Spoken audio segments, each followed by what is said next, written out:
Viral জিনিস বানাচ্ছি আজকে একটু অন্যরকম ভাবে। জিনিসটা দেখতেই যে এত সুন্দর হয়েছে মাশাআল্লাহ, খেতেও খুবই মজার, বাড়ির সবাই খুব পছন্দ করছে। আসলে চারিপাশে এত এত কেক আর পুডিং এর ভিডিও দেখতে দেখতে নিজেরও পুডিং বানাতে মন চায় বারবার। আজকে তো শাড়ি পরে সেজে গুজে এসেছি পুডিং বানাতে, তবে আজকের পুডিংটা হবে একটু অন্যরকম। আজকে আমি বানাবো কফি পুডিং, কফি ফ্লেভারের হবে, সাথে দুধের ফ্লেভারটাও থাকবে। প্যানে অল্প পানি দিয়ে তার মধ্যে চিনি দিলাম, 1 চামচ পরিমাণে কফি পাউডারও দিয়ে দিলাম। রেসিপিটাও একদম পানির মতোই সহজ, তবে এটা দেখতে যেমন সুন্দর খেতেও খুবই মজা, লাস্টে দেখলে বুঝতে পারবা। তো এখন এই পানি, চিনি আর কফির মিশ্রণটার মধ্যে আমি দিয়ে দিচ্ছি agar agar powder. Agar agar powder জিনিসটা মেনলি জেলি বানাতে হেল্প করে। এটা তোমরা যে কোনো সুপার শপে বা মুদিখানার দোকানে পেয়ে যাবা। ছোট এক কৌটার দাম 80 টাকা থেকে 100 টাকা নিতে পারে, আর এক কৌটা দিয়ে অনেক দিন চলে যাবে, অনেক কিছু বানাতে পারবা। যাই হোক, সবকিছু ভালোভাবে মিক্স করে নিচ্ছি। আর এতক্ষণ পর্যন্ত কিন্তু চুলাতে আমি হিট অন করছিলাম না, এই মাত্র আমি চুলাটা অন করলাম।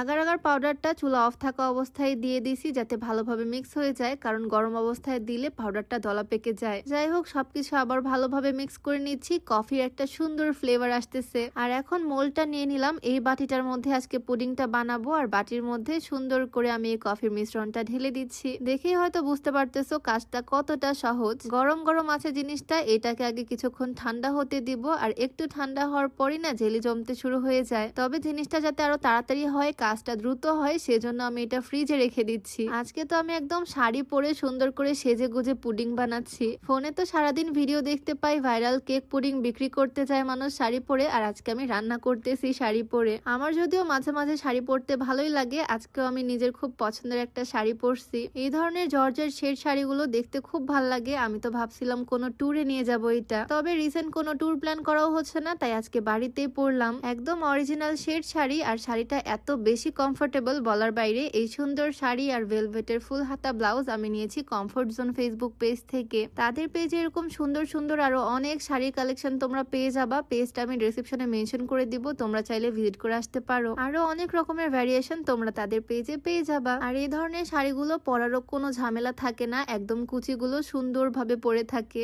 আজকে তো আমি বানাচ্ছি কফি মিল্ক পুডিং। আজকে আমার শাড়ির সাথে রেসিপির কালারটা একদম মিলে গেছে। যাই হোক, এদিকে আবারও আমি চলে আসলাম রান্নাঘরে। এখন পানি আর গুঁড়া দুধ সুন্দরভাবে মিক্স করে নিলাম, তার মধ্যে দিয়ে দিচ্ছি চিনি। আমি গুঁড়া দুধ দিলাম, তোমরা চাইলে লিকুইড দুধ বা কনডেন্স মিল্ক দিয়েও করতে পারো, দুধ হলেই হবে। তার মধ্যে একটু কফি পাউডার দিয়ে দিলাম, আর তারপর আবারও দিয়ে দিচ্ছি সেই আগার আগার পাউডার। এবারও কিন্তু চুলার জাল অফ করে দিচ্ছি, সবকিছু একসাথে আগে মিশিয়ে নিচ্ছি, তারপরে আমি চুলাটা অন করে নিব। এইখানে আছে দুধ, চিনি, 1 চামচ কফি পাউডার আর 1 চামচ আগার আগার পাউডার। এই তো আমার এই মিশ্রণটাও কিন্তু একদম রেডি। এখন আমি জেলিটা বের করে নিব ফ্রিজ থেকে। জেলিগুলো বাহিরে রাখলেই শক্ত হয়, তবে ফ্রিজে রাখলে প্রসেসিংটা একটু তাড়াতাড়ি হয়, সেজন্য আমি ফ্রিজে রাখলাম। দেখো একদম শক্ত জেলি হয়ে গেছে। এখন আমি সুন্দর করে কেটে নিচ্ছি দুই পাশ থেকে, যাতে কিউব কিউব বের হয় এখান থেকে। এইখানে মেইনলি কফির একটা স্ট্রং ফ্লেভার পাওয়া যাবে, সাথে মিষ্টি মিষ্টি লাগবে যেহেতু চিনিও দেওয়া আছে। জেলোগুলো দেখতে কিন্তু খুবই কিউট হয়েছে, তাই না? সুন্দরভাবে ছড়িয়ে দিয়ে এখন এই দুধ কফির মিশ্রণটা আমি এটার উপরে ঢেলে দিচ্ছি।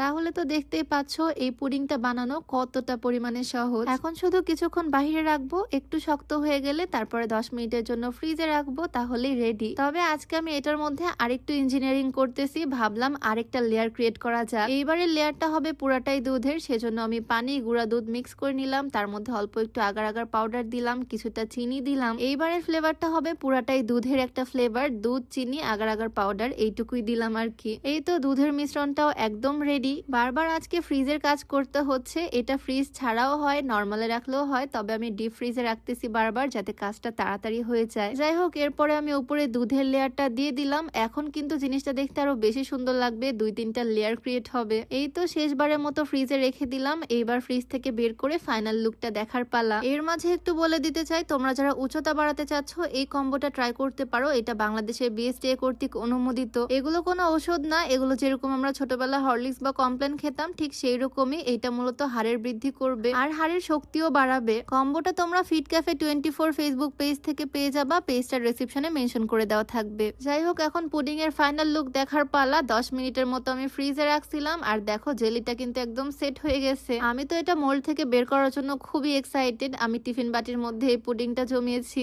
উল্টানোর পর রেজাল্টটা কেমন আসবে সেটার জন্য আমি খুবই এক্সাইটেড ছিলাম। আর ফাইনালি এই হচ্ছে রেজাল্ট। আমার কাছে তো এটা দেখতে খুবই সুন্দর লাগতেছে। আমি 4 কোনা টিফিন বাটির মধ্যে করেছি, তোমরা চাইলে গোল কোনো পাত্রেও করতে পারো। পারো। এখন এটাকে সুন্দর মতো স্লাইস করা পালা। জেলিটা কিন্তু খুব সুন্দর সেট হয়েছে, আরো বেশিক্ষণ রাখলে আরো সুন্দরভাবে সেট হয়ে যেত। আমি বড় বড় করে পিসগুলো করলাম, আর দেখো এক একটা পিস দেখতেও কি সুন্দর লাগতেছে, একদম সফট আর ক্রিমি হয়েছে, খেতে খুবই মজার, মিষ্টি মিষ্টি একটা ফ্লেভার, সাথে দুধের ফ্লেভার। আর যারা কফি পছন্দ করো তাদের কাছে তো খুবই ভালো লাগবে। তোমরাও চাইলে বাড়িতে ট্রাই করে দেখতে পারো, খুবই ভালো লাগবে আশা করি। যাই হোক, আজকের ভিডিওটা এখানেই শেষ করছি। সবাই ভালো থাকো, দেখা হয়ে যাবে নতুন কোনো ভিডিওতে। সবাইকে আল্লাহ হাফিজ, আসসালাম।